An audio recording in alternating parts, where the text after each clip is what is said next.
Hello, welcome back. In this problem number 3, we're going to talk about rewriting a geometric formula. We have, what is the radius of a circle with a circumference of 64 feet? And it wants us to round it to the nearest tenth. And it wants us to use 3.14 for pi. Now, the area of a circumference, if we look back all the way to the beginning, circumference of a circle is C is equal to 2 pi r. Okay, that doesn't seem too difficult. So C is equal to 2 pi r. Okay, but it says it wants us to find the radius. That means that that's that little r value that's right there. So that means that we want to solve for that r value. Okay? Now, in order for us to solve for the r value, I need to isolate that r. I need to be r equals. Well, that's the same thing as saying C is equal to 2 times,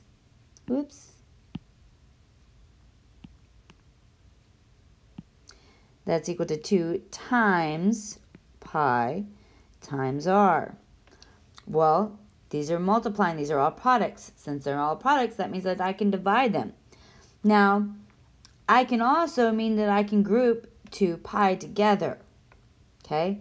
I can also group pi r together. But since I want r by itself, I'm going to group 2 pi together. If I group 2 pi and I divide both sides of my equation by 2 pi, that now cancels out that 2 pi. So now I'm left with C over 2 pi is equal to our r, which is our radius. So now I can just plug in that value. Our circumference is 64. So now I can just say 64 divided by 2 times, it told us to use 3.14, is equal to our radius. So I'm going to put this in my calculator. 2 times 3.14 is 6.28. So that's going to be 64 over 6.28 is equal to our radius. So 64 divided by 6.28,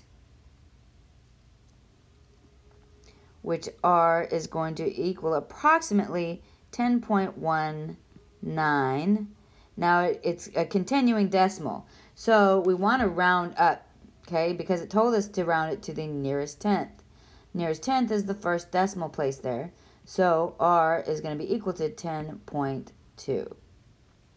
That is our radius. Our radius is 10.2. I'm going to go ahead and do problem number 4. I think problem number 4 will be fairly quick and simple.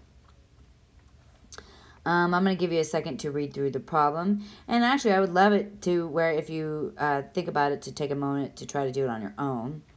It says the monarch butterfly is the only butterfly that migrates annually north and south. Okay.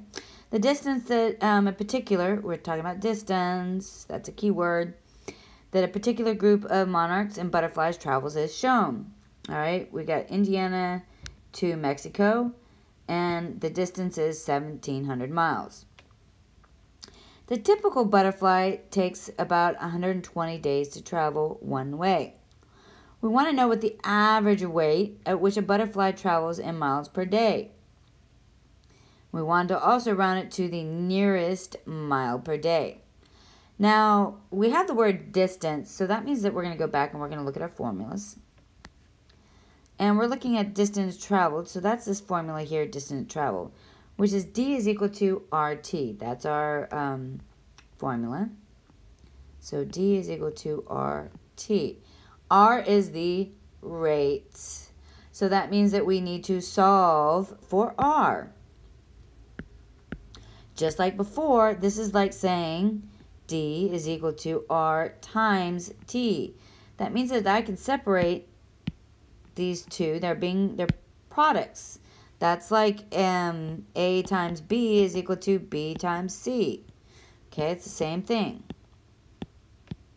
Okay, now I'm going to divide by R, and the reason I'm going to divide by R, no, sorry, my bad, I'm not going to divide by R. If I divide it by R, well, let's talk about my mistake. If I divide it by R, that's going to give me D over R is equal to T.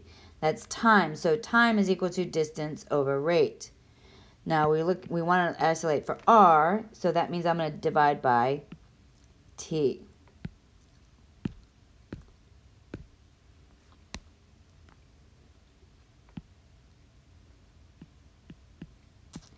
So now that becomes 1, so our rate is equal to distance over time.